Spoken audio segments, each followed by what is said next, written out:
Ndinokugamuchirai vatariri veSly Media TV. Pano tinokupai nyaya dzakasiyana-siyana dzinenge chiitika munharaunda dzatigere. Zita ndinonzi Simba Rashe wekwazvidza. Muchirongwa chakapfuura takakupai nyaya yamukoma Columbus wetapiwa mushore. Aitiudza nyaya yekupinda kwakaita mumadrugs, kuzodzikama aita rehabilitation, azodzoka kune vanhu. Muchirongwa chapfuura akatiudza kuti akazenge afoma non-governmental organization inonzi Healers Zimbabwe. Nhasi tinawo zvakare mustudio kuti vatitsanangurire kuti Healers Zimbabwe iyi yakauya sei mupfungwa dzavo uyezve inoita nezvei. Mukoma Columbus Mushore tinokugamuchirai pano paSly Media TV. Ndinokugamuchirai zvakare mukoma Simba. Mukoma Columbus, patakapedzera kutaura paya makataura muchiti makazofoma non-governmental organization inonzi Healers Zimbabwe. Titsanangurirei kuti pfungwa yakauya sei uyezve organization yenyu inoita nezvei. Okay. Paipai pandakambotaura paipai kuti Mwari wakataura neni ndichiri kutora madrugs.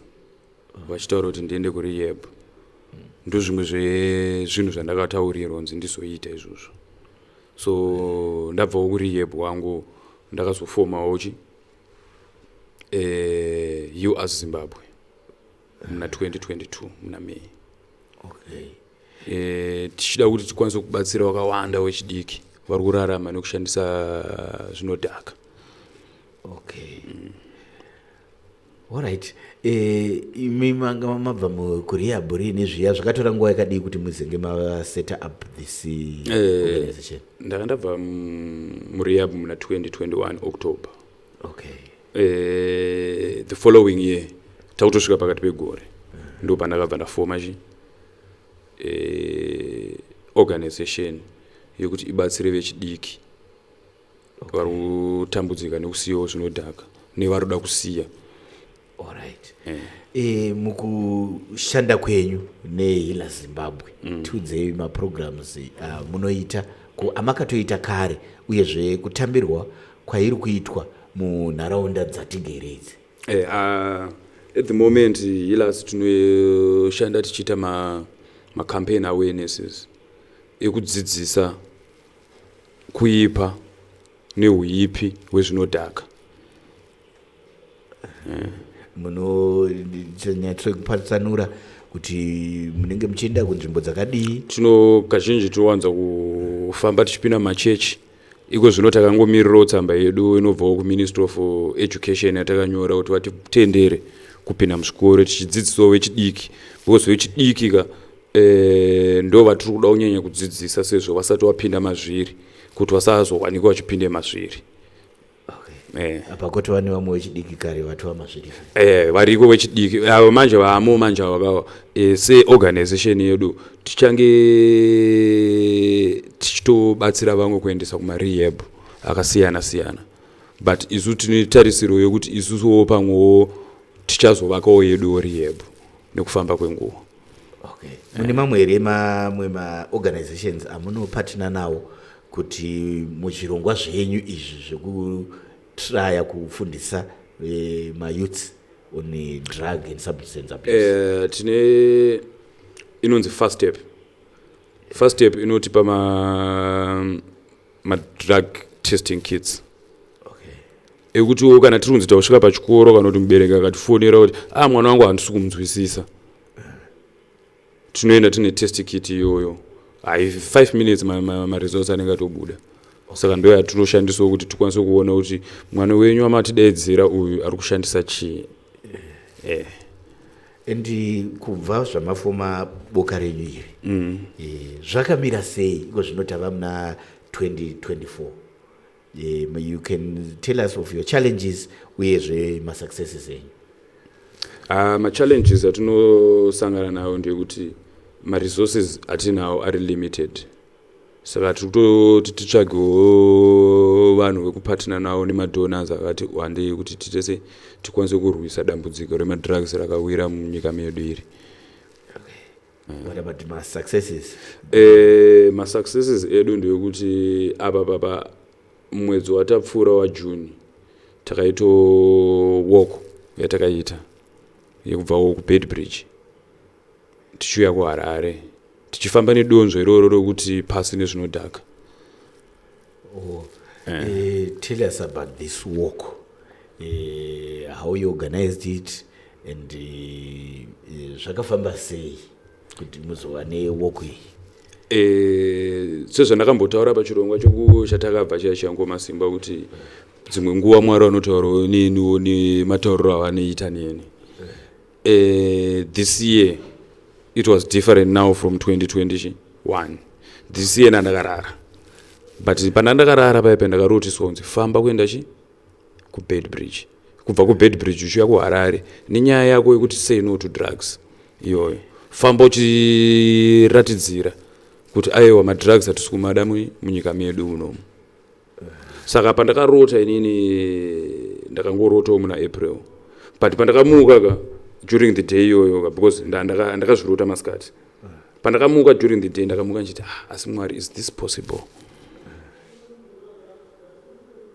But ndichinobakidza TV ndakaonawo umwe murungu wekuBritain akamhanya from Cape Town to Ras Angela kwa Algeria.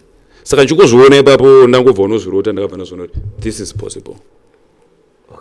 Ndakutotarisa kuti uku kune makilomita mangani, ndakutotanga kutoona kuti ndofamba sei. Saka ndakatanga kutsvaga makilomita ekubva ku Bedbridge ku Harare vandamawana vanaona kuti saka ndofamba makilomita mangani pazuva.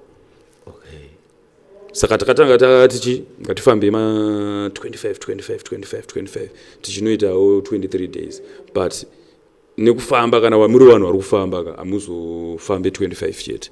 Pane pekuti rimwe zuva mune mautoda kufamba kana 30, rimwe zuva kana 40. Because mune makuita kakujairira, but ipo pakufamba kwatakaita kwachona titori nema-challenges watakaita wekuti tichitanga zuva rekutanga takanonoka kutanga kufamba. Saka patakanonokawo takazongosvikawo patakasvikawo because takazongofambawo nekuti taifana ndoranga rabasa redu rekufamba. But mamuri muwinter because takatanga musi wa 26 June iro rinova the International Day of Drug and Illicit zvese zvakangodaro zvisingangobvumirwe zvinodhaka. Riro the same day president wedu pawakalaunchawo multi-ministerial drug and substance abuse plan. So pane pamwe pakuti pataifamba takatombotanga tiita ma-frostbites mumakumbo. But we had to taifana kufamba. Mwari wakaramba wakatisimbisa mukufamba kwedu ikoko. Wow, yeah, because Bedbridge pane mufambo. Saka makafamba rwendo muri vangani? Takafamba rwendo eru patakatangisisa kuenda ku Bedbridge tandiri vatatu.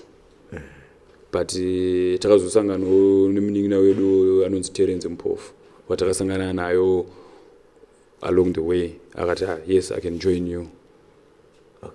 Takafamba naye tikati kuti along the way rangatori day rekutanga ratakatanga musi 26 June ndo patakasangana naye. Asi mukufamba umu mairara pai, maizvifambisa sei chikafu zvimwe zvese zvimaiita sei? Pakufamba apa tandine tent yedu yatandinayo. Katent kedu camping tent ndo kataiwanza kupicha.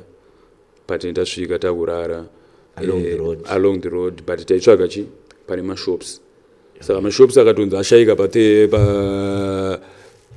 akaenda pa 20 kilometers taito request kuti ngaende kumberi. Saka pamwe pachona taitozotopedzera takutostretcha to 40 kilometers because ndokunenge kune mashops. Saka mafambiro ataita tandiri 4. Umwe aifamba aikwira bhazi oenda ku 30 kilometers ikoko kana ku 40 kilometers unosiya mabhegi.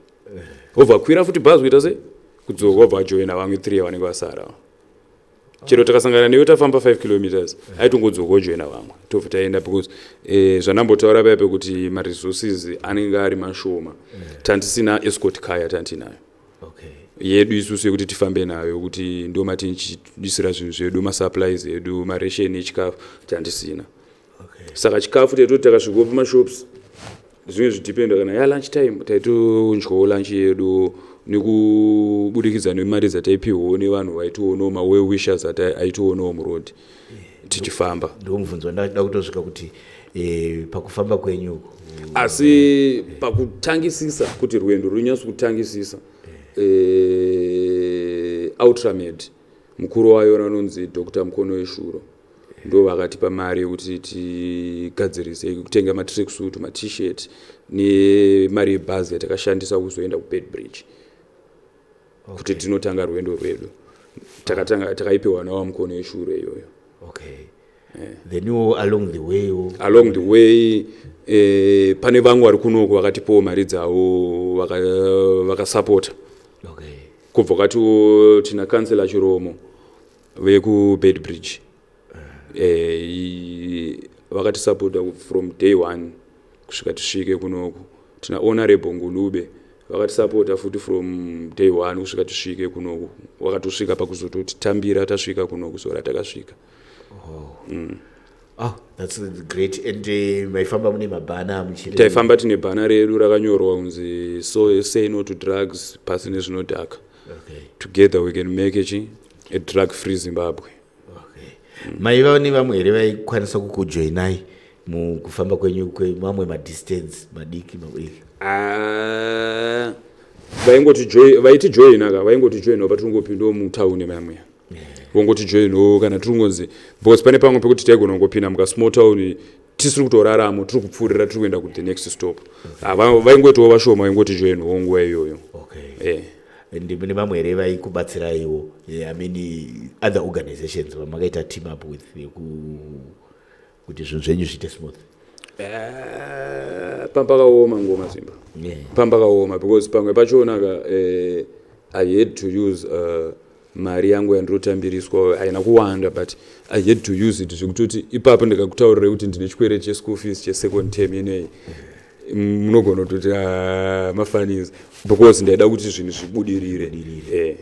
Saka ndakatoti kake ndimbomira kubhadhara school fees nditange ndaita zvewalkathon yatoda kuita then ndosodzoka ndozoona nezvema-school fees evana vangu.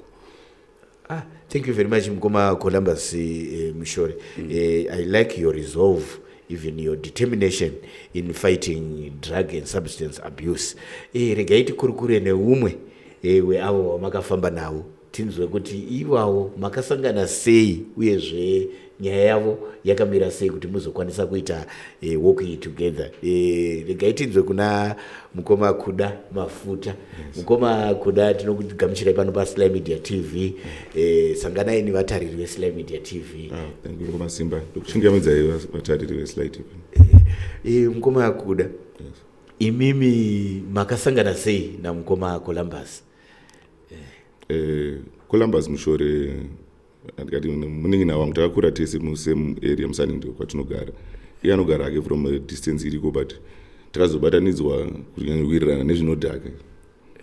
Patakazokama kuti tatanga kusangana mune zvinodhaka izvozvi tichitora zvinodhaka ndaitombotengesa zvinodhaka andimona saka aitomboya chitotengawo kwandiri time iyoyo kupedzisira takutoita se takutoswera chiri tese takutotora zvinodhaka tese. Ndakatangawo time yandakatanga kuti mudiki kwandiri nemakoroma micho ndatanga ndichitotora iri mbanje ndo getaway drug ndo drug inotanga kutorwa nemunhu wese anotanga zvinodhaka. Mbanje ndo drug itenge riri padhuze. Ndakatangawo kutorwa was still young I think grade 7 chaiyo. Munoziva zvinoitika kana kwakura mikonzero zvinosiyana zvinoita kuti upinde mune zvinodhaka.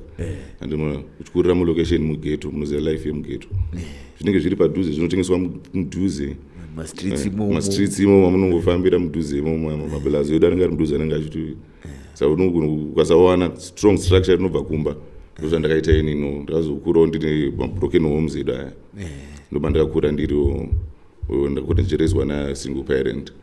Saka ndakapedzera mabrothers angu akapedzera ayo vakoma vaivo mumakona ndakapedzera ndakuswera ndakupedzera ndakutotorawo zvinodhaka ndichitanga ndichichengeteswa handimaizi ndichitochengetedzwa nevakoma kupedzisira ndakutozotoro zvinodhaka zviya zvegrade 7 kusvika high school yese ndada kutodzidzisawo vamwe kuchikoro zvinodhaka zviya andinoona asi zvatangira pai muarea matinobva.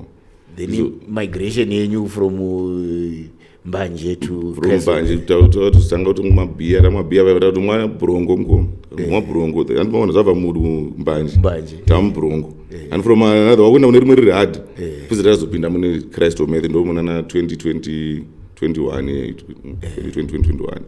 and vatada kutsvedza kamukoma simba ipapo neChrist Ometh yati akutengesa zvekuti sustain habit yedu nokuti zvekuti anzi kuite mari kutengesa zvekuti sustain habit anditi maona tapinda mutabatana nemuningino wangu Columbus ngati trail of zvinhu zvisina kunaka mukoma kadzidza zvakawanda zvimwe kusvika ndazosvika pakurwara wose mutime yakaenda kurehab yeni ndakazorwara kurwara upedzana ndabatwa neTB I almost died but zvino zvakonzereswa neChrist Ometh iyoyo sa time yakareflectawo achibva kurehab achitanga ndo time ndakachitanga kuchicommunicateawo asi when ndakaona will power yekuti agendisiyana at the same time umwe wangu ari kutaurawo the same issue nyaya yanetsa nezvatataona vamwe vaningi navo tanga tadzidzisawo tatinovabatsira sei because vasina kumira zvakanaka.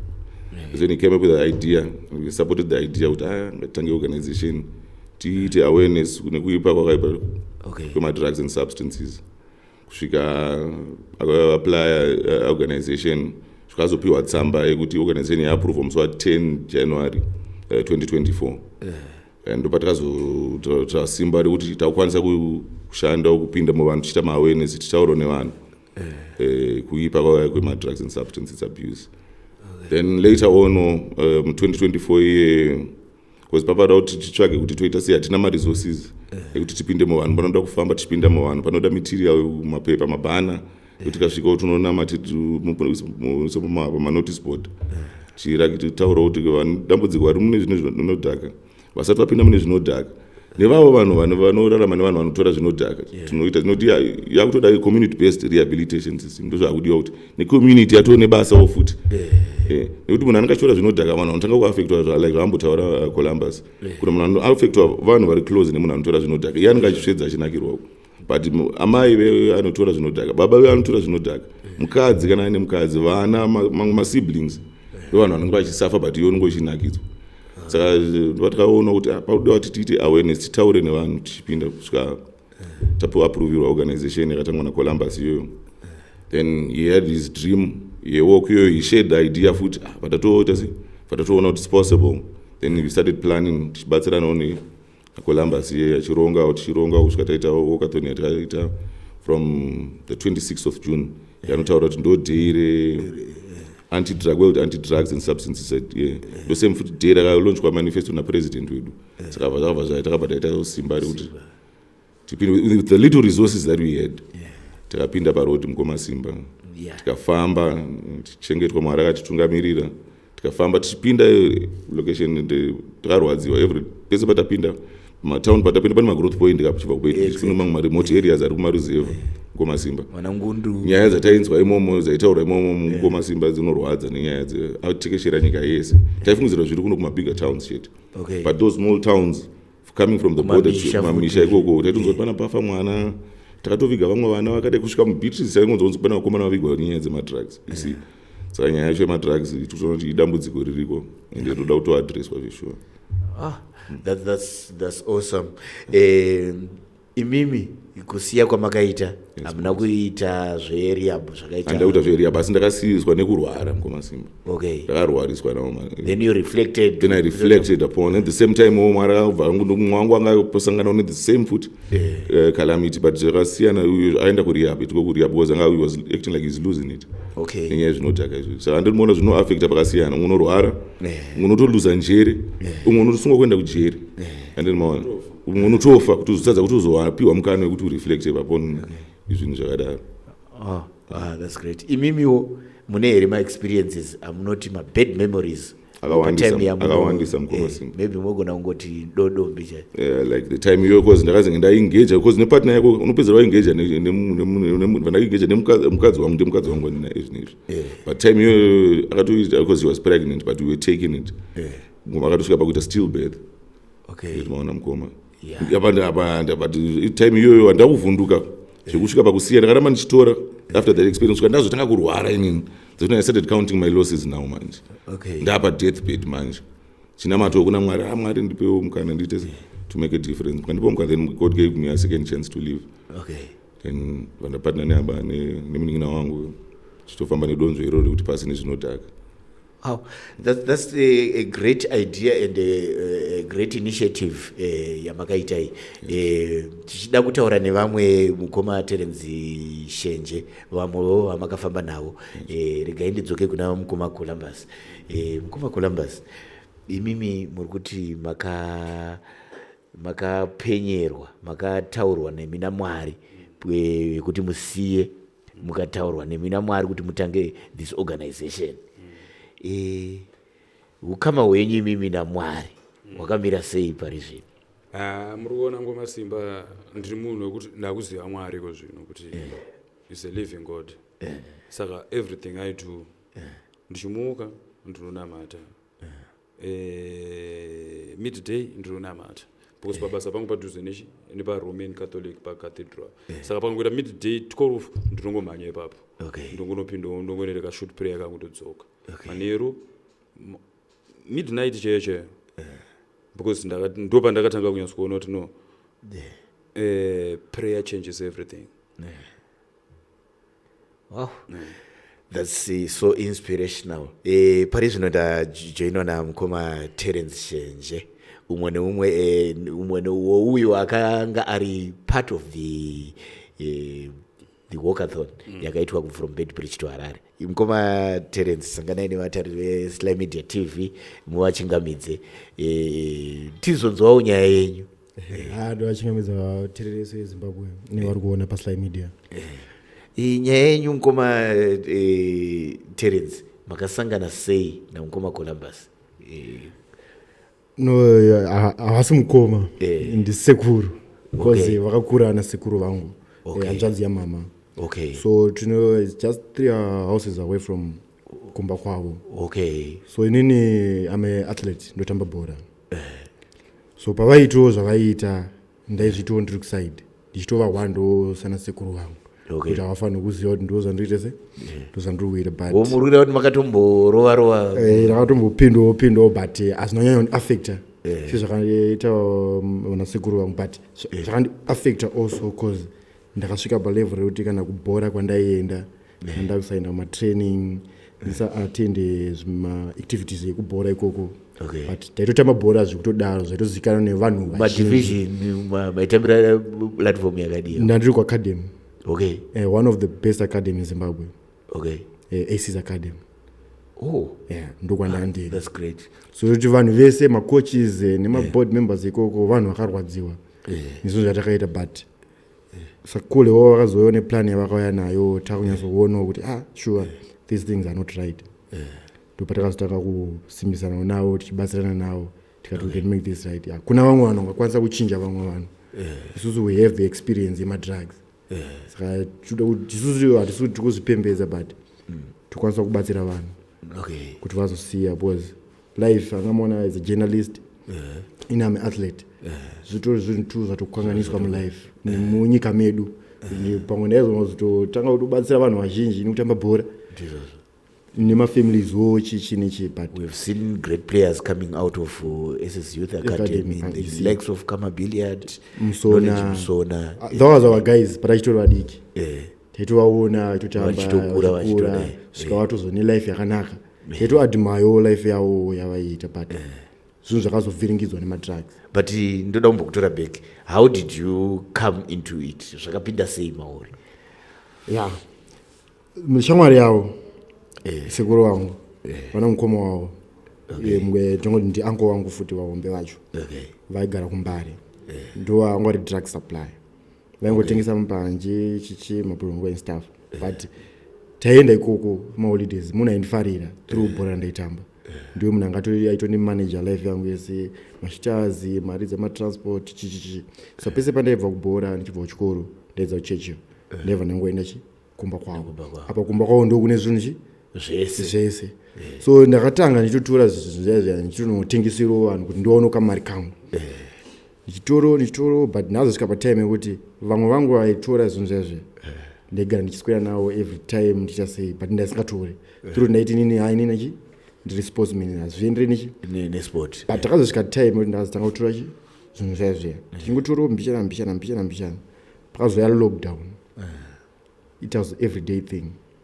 takutora everyday chini pakazodzokera tapedza lockdown tapa age yekuti takukwanisa kunotamba mapremier league chichichi ndopanatanga kuaffect nemadrugs aya tiri kuti ndaitomabira sekuru wangu chitotora kumba kwavo inota sei chinotengesa ita sei pesa ini ndakutotora saka ina asina problem yemari ndinotenga madrugs ndaitoziva kuti inini ndikangoenda kumba kwakule ndinotora ndatobo ndakutoenda padeni chichichi ndo pandazosvika pakuti affectwa nemadrugs aya and kungosiya it was just a decision after manzwa nasekuru vakutaura nezvenyaya kuzosiya kwandakaita just because of him ndo akatondibatsira kuti ndive ndizosiya madrugs because munhu wepadhuze pangu kuchinja kwese kwavakaita mulife mavo zvava zviri maziso angu because vaitotanga mazuva achiona kuti but kule mazuva aitoenda kubasa zvese zvitori bo vasati vatanga kuita zvinhu izvi izvo zvava kudai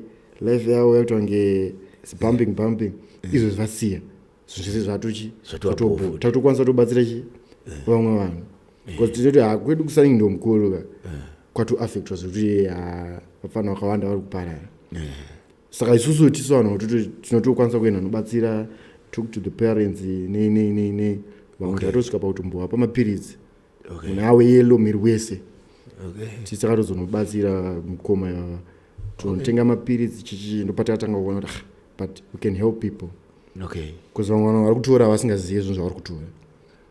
Oh, that's great. Then tell us about your experience kufamba kwamaita uko kubva kuBeit Bridge kusvika muHarare.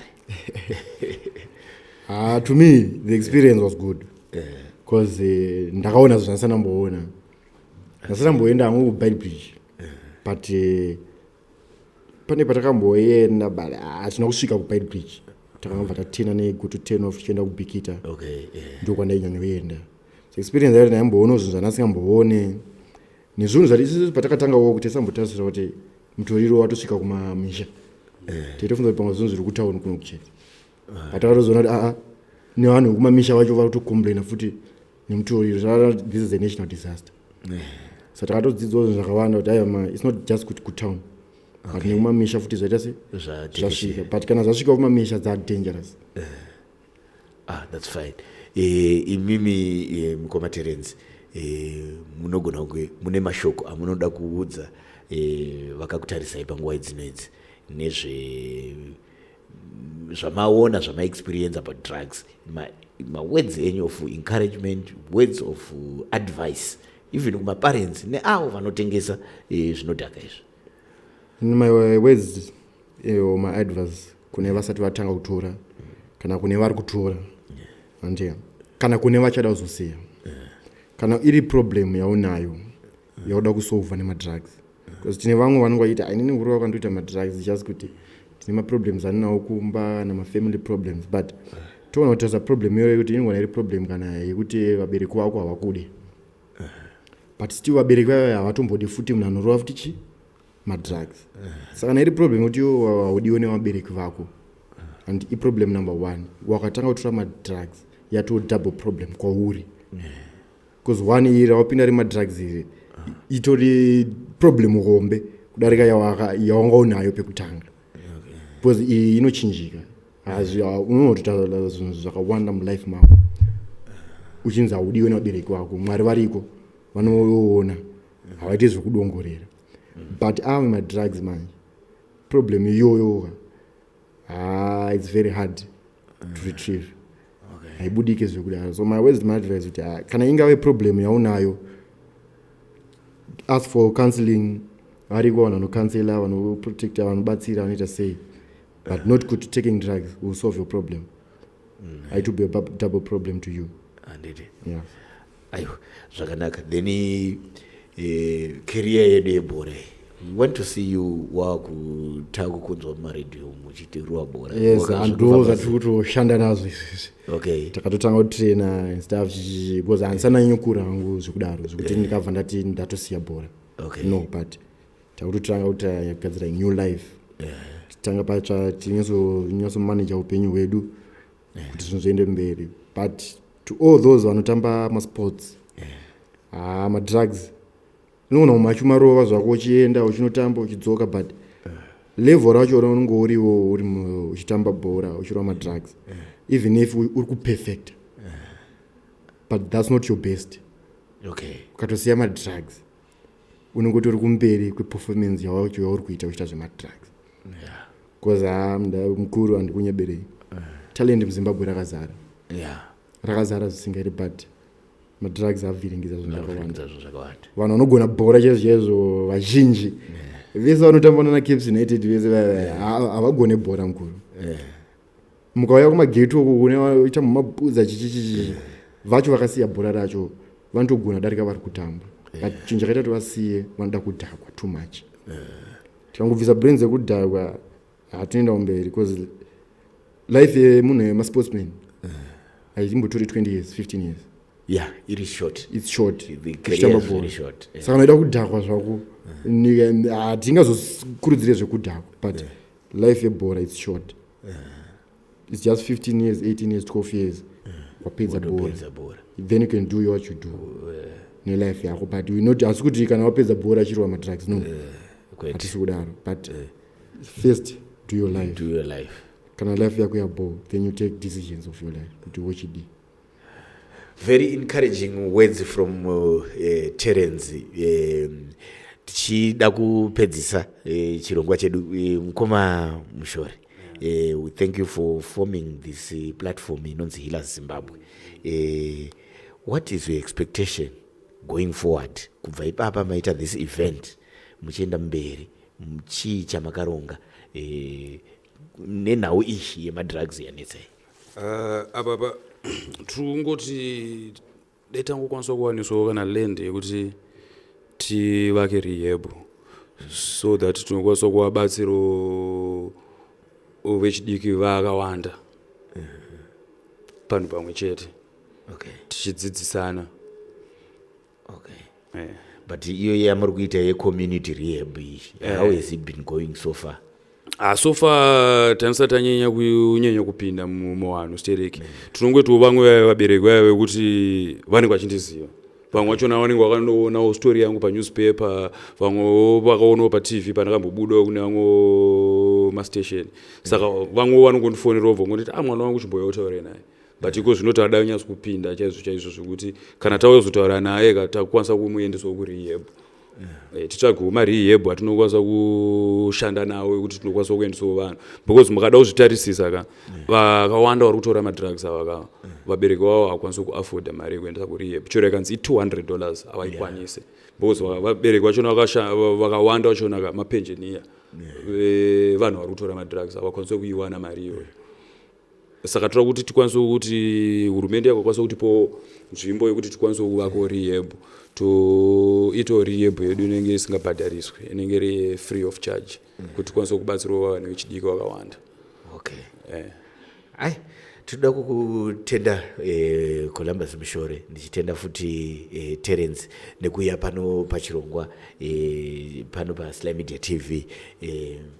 Ndinoziva kuti nyaya yamuri kurwisa inyaya hombe, asi chinhu chandinotenda ndechekuti your resolve in fighting this scourge ye-drug and substance abuse will go beyond and will assist the country and kuti vanhu vaite vanhu kwavo. Ndiyo nyaya yatanga tinayo vadiwa vatariri veSly Media TV. Tichida kutenda Mukoma Columbus Mushore nevamwe vake vavakafamba navo kubva kuBeitbridge kusvika muHarare vachiita campaign yavo yekuti no to drug and substance abuse, yekufighta drug and substance abuse in Zimbabwe. Chinova ndicho chinhu chanyanya kutekeshera. Munoona zvinhu zvakawanda zvinokwanisa kunge zvichiita vanhu, asi nekuda kwemadrugs dzimwe nguva vanhu havachasviki pafull potential yavanonge vachifanira kunge vachisvika, uyezve upenyu hwevamwe huri kuparara. Kanawo une nyaya dzaunadzo dzinoenderana neizvi zvatiri kukurukura pano panhasi, kana any other story that we have, feel free kutibata isusu veSly Media TV. Tinoita kuti tikurukure nezvenyaya iyi tichizivisawo vanhu zvinenge zvichiitika munharaunda. Anokuonekai ndiSimba Rashe wekwazvidza kana kuti Mukanya, ndichionekerawo Julius Patson naKundai Chitate vakabata macameras. Tosangana mune zvimwe zvirongwa. Bye bye.